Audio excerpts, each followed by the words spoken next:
Trojan Sports Now. I'm Briana Jones. And I'm Antonio Reese. Stick around as we bring you the latest news and scores from Troy Athletics. The Trojan football team is coming off a pretty big season, shocking the nation with the defeat of LSU, best record in the D1 era, and a Sun Belt championship. Troy's fall camp wrapped up recently, and head coach Neil Brown is making arrangements to get them back to a great season. The Trojan football team will begin their journey to claim another championship ring. But where exactly do they start? We're still very much a work in progress there. I think that we've got to be hungrier. We got to practice hungrier. Coaches got a chance to express their feelings on how the offense and defense have progressed since the start of fall camp. What I like about this group, for the first time really in our tenure here, we have really real depth on the offensive line, and we can play probably anywhere from 8 to 9 guys up front. Defensively, we got a lot of things we got to fix over the next 2 weeks, and I'm not even talking about game plan stuff. I'm just talking about fundamental stuff. And it was pretty obvious the elephant in the room was who will carry this fall team as a starting quarterback, but Brown has yet to announce. I feel good about the quarterback position. You know, people ask me what keeps you up at night. The quarterback position does not keep me up at night. I think we're in good hands. I like the leadership capabilities of both guys. I like the dual threat ability of both guys. And one of them's going to win the job. Hopefully I'll go there and throw a lot of touchdowns, have fun with it, and kind of be fun to watch, make big plays. The athletes around me, man, are amazing. Wide receivers, running backs, our defense is great. It should just be a fun year, really. Brown says after the scrimmage the team has this Friday, it will be a bit easier to pick who will fill Brandon Silver's shoes or make their own. The Trojan soccer team started their season on the 16th with a win on the road against the Dolphins of Jacksonville.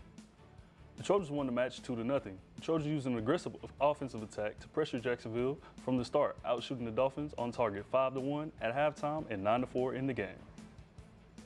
The Trojans followed up one win in Florida with a loss against another Florida team, one in the national ranking. The ladies traveled to Tallahassee, Florida to look to get the number 10 ranked team, but unfortunately for the Trojans, the Seminoles just cruised through a 5-0 win against them at the Seminole Soccer Complex.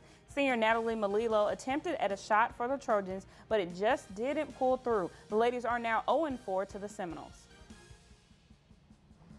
The Trojans opened their home slate with a 1-3 loss to Kennesaw State last Friday and finished their weekend homestand with a match against Chattanooga. Stuart Bradley has the story. The Troy women's soccer team entered Sunday afternoon's home matchup against Chattanooga with hopes of bouncing back from 2 consecutive losses. Unfortunately for the Trojans, things did not end in their favor. Chattanooga would strike quickly, scoring their first goal within the first 7 minutes of the matchup.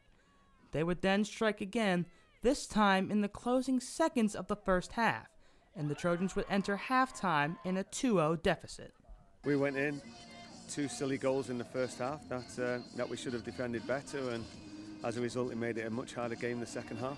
Despite having a better second half defensively, the Trojans continued to struggle on offense, missing 4 shots on goal and failing to capitalize on 6 corner kicks.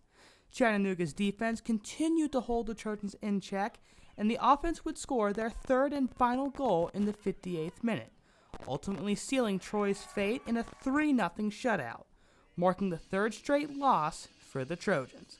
The Trojans will aim to bounce back and break their 3-game losing streak as they begin a 4-game trip away from home, starting with the matchup against the Ole Miss Rebels on Thursday in Mobile.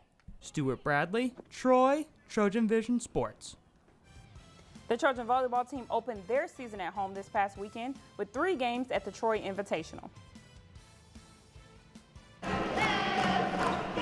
Trojan volleyball fans may agree with me when I say it's been a long time since some volleyball has been in Trojan Arena. This weekend, the ladies opened their season at home for the Troy Invitational. Yeah, this is a good weekend for us. You know, we had 3 teams here that were all different, presented different challenges, all well coached. We got to see a lot of good things from a lot of different aspects of our game and our players. After winning one and losing one of the weekend, the Trojans look to bounce back against Southeastern Louisiana Saturday evening. Yeah, I mean, I think that our offensive rhythm continues to find great consistency. Our service game right now is up and down, so we need to kind of dial that in a little bit. You know, we have a level of expectation there that we want to live on the edge.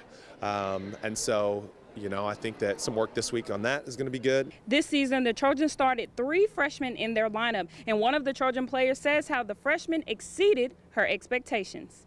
It was very nice to have them step up, you know, never playing in a college match before, and it was very helpful and brings a lot of confidence to everyone else on the team, so that's wonderful.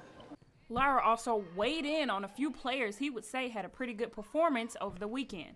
Jenny Young played great this weekend. I thought that, you know, our right side play was very solid. I thought we got our middles involved throughout the weekend as well. Savannah went off in a couple matches and played really well. And, you know, Logan did a great job blocking, and Halston Hillier came off the bench and gave us some quality minutes. The ladies defeated these Lions 3-0, and now they will look forward to a trip to Tennessee.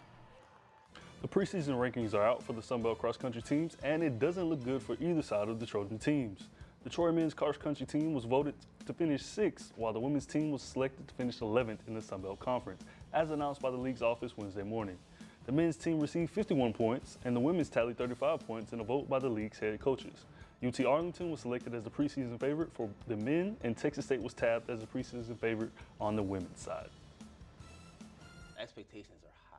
You know, this is like a kind of a 5-year plan, 4-year plan for us, and now I think we have the talent on both sides to be in the top half, at least the top 4, to be honest, like, you know, if we do things right. So expectations, you know, that top third of the conference on both men and women, which is going to be a huge jump looking at where we're at from the women's side, 11 out of 12. It's like people think I'm insane, but we believe and we know that what we're doing and the feeling is great that, you know, we have the talent, we can do those things. So. Still to come on Trojan Sports Now, we'll have a preview of the Trojan football team's matchup against Boise State. But first, Briana sits down with football teams D lineman Trayvon Sanders. Stick around for more Trojan Sports Now.